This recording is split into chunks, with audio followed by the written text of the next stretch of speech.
Hi girls. Hi Jojo. Hey JJ. So another story with Grandpa.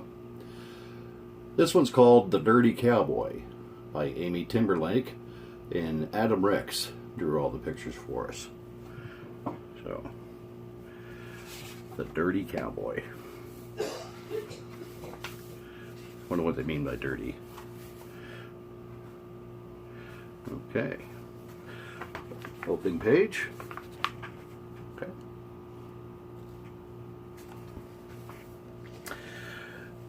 Alrighty. So, nice little picture there. Looks like he's sitting next to his little house there, singing with his dog. At the end of two fence lines, and right at the rock called the Praying Iguana, lived a cowboy in a tin roof shack. Every morning, he'd call his dog, mount his horse, and spend the day tracking stray longhorn cattle on the New Mexico range. Every evening, he'd stoke his fire, fry up some bacon and beans and potatoes, while whistling The Streets of Laredo. The rock does look like a praying iguana, doesn't it? Alright. Now, one morning, and no one knows for sure what drives a man to it, this cowboy decided to clean himself up. Regular bathers would have said the signs had been plenty clear. The cowboy's hair housed 32 fleas and a small gray spider. Yuck. On 3 recent occasions, he discovered a tumbleweed in his chaps. A flurry of flies flocked around his body, buzzing so persistently that he experienced a distinct loss of hearing in his left ear. And the cowboy's stench stuck to passerby like mud splashed up from a wagon wheel. Look at that. He's got a tumbleweed in his chaps. Now it's dirty. But whatever his reason, on that fateful day, the cowboy picked up a doodle bug out of his right eyebrow and said, "This old boy needs a bath." It takes most of the day to get to the river. A cowboy travels by 5 fence lines and turns left at the rock known as the Coyote Cries. So the cowboy saddled up his horse, packed up 22 strips of jerky, a canteen of water, and a nearly new bar of lye soap, and called for his dog. The dog opened one eye, sniffed at the air, and followed his friend's warm, familiar smell as though he was following a trail of T-bone steaks. Off they went. Come on, boy.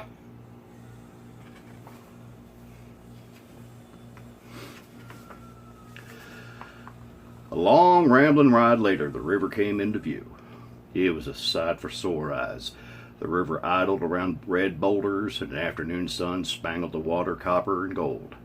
The cowboy tied his horse near water, grass, and a bit of shade. Then he removed his boots and spurs. He unfastened his neckerchief and pulled off his socks, vest, shirt, pants, and long johns, and heaped them at the dog's feet. Above the dog's head, he hung his hat on a spindly bush of screw-bean mesquite. "Dog," he said, "no one touches these clothes but me, yeah?"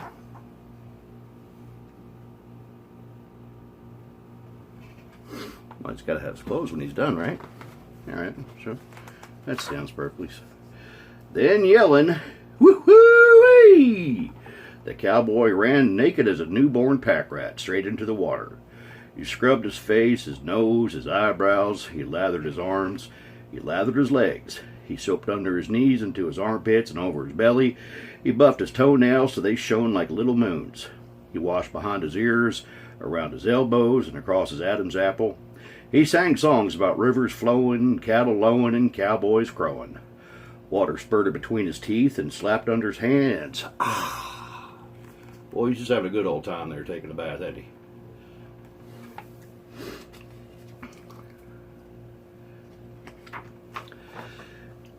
When the river ran clear and his skin puckered up like a prickly pear, the cowboy declared his bath done.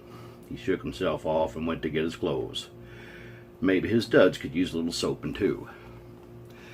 Now that old dog was guarding the cowboy's clothes, just as he'd been told. And as the cowboy got closer, the dog sniffed the air, paused for a look, then sniffed again. He observed the lopsided lope and heard warbly singing, both characteristic of his cowboy, but still, the dog thought something wasn't right. Where's that sweaty, wild boar-like smell that clung to the cowboy like a second pair of clothes? Where was the smell of black pepper and mesa mud? And where, oh where, was the smell of cow? That settled it. If a cowboy doesn't smell like cow, it ain't a cowboy. So whoever was heading the dog's way wouldn't be touching those clothes.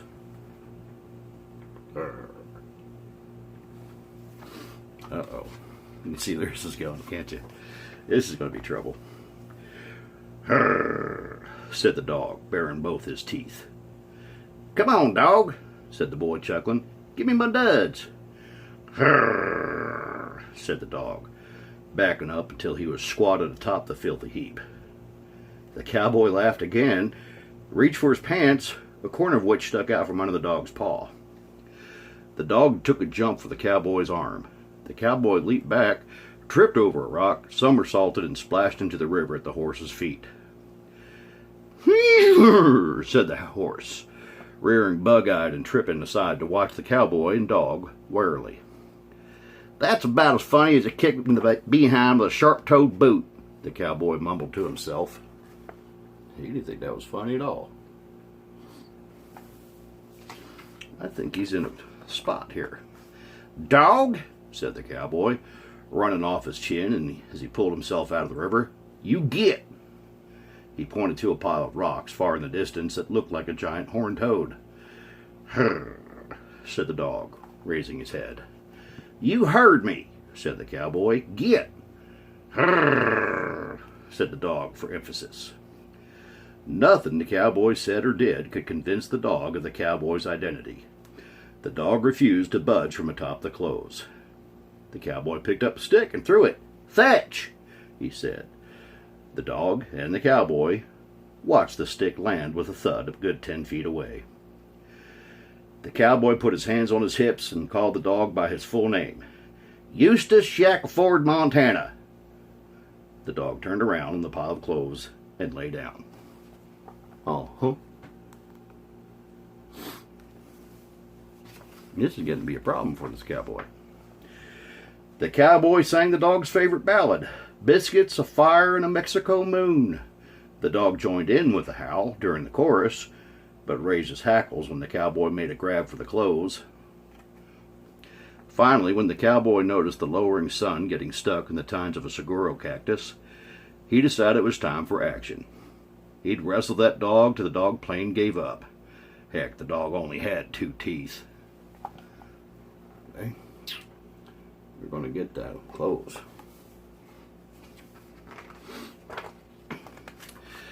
Now, this is the truth, and the horse will testify. Right there and then, that dog and that cowboy made the biggest dust devil in the West ever saw. Wrestling dirt swirled into the sky, forming a sticky brown cloud. But the dog and cowboy didn't notice. The dog was up, the cowboy was under. The dog wriggled sideways, the cowboy finagled the other ways. Grime got into everything. Dust stiffened the cowboy's hair, crept between his eyelashes, and staked a claim on his eyebrows. The dog's nose turned muddy, and his tongue slopped in a wet grit that rivaled the muck of a pigsty. Meanwhile, dirt sullied the clear New Mexico air. Well, they're just a-going at it, aren't they? Look at that. Can you imagine wrestling a dog for your clothes? Okay. The clothing didn't fare too well. All that tussling took its effect.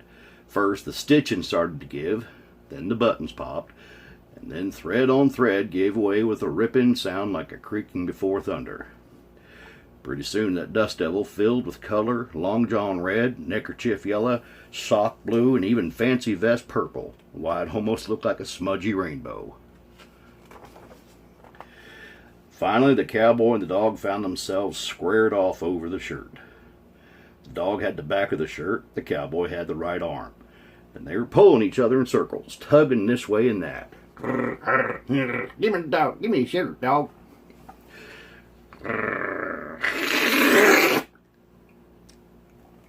The cowboy catapulted onto his behind. "Shoot," said the cowboy. In his hand was the right arm of his shirt. The back of the shirt lay at the feet of his panting dog. Meanwhile, the saguaro cactus was now cradling the sun in the crook of one arm. So the cowboy walked over to his horse, pulled a piece of jerky out of his pack, and sat on a rock to gnaw things through. Now that dog had a chance to sniff again, and slowly the cowboy began to smell in perspective. The dog smelled the tumbleweed, prickly pear, and wet mud. When the cowboy wiped his brow, a wash of sweaty wild boar tickled the dog's nose. And finally, the cowboy sighed. The cowboy's breath smelled like black pepper and cow jerky. It was the dog's cowboy after all. Hurry. Hurry, said the dog. But it was too late for apologies. What was done was done. The cowboy found his hat and his boots, but most all of his clothes were best set aside for patchwork quilts or for scrub jays making their nests cozy. There wasn't much of anything for a grown cowboy. Not long afterward, the sticky dust devil cloud cracked open and rained. The cacti burst into bloom like firecrackers, and suddenly the landscape was dotted with color and ribboned with water. The cowboy sighed and ruffled the dog's ears. "Why, look at that, Eustace," he said. "Ain't that pretty?" The dog looked up at the cowboy and licked his fingers. The cowboy laughed. "You're a sight," he said, plucking the nettles out of the dog's hide.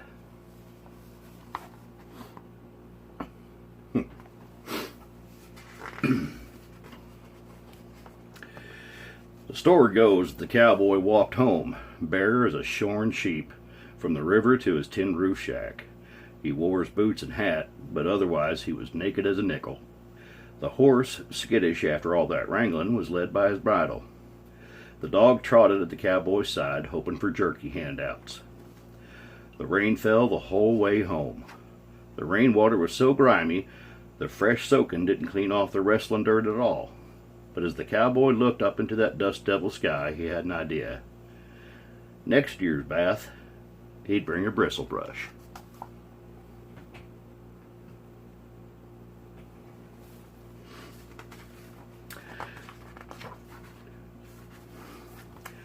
All right, so I hope you've had your bath. Got your jammies on, the lights are out. No whispering. Good night, girls. Grandpa loves you.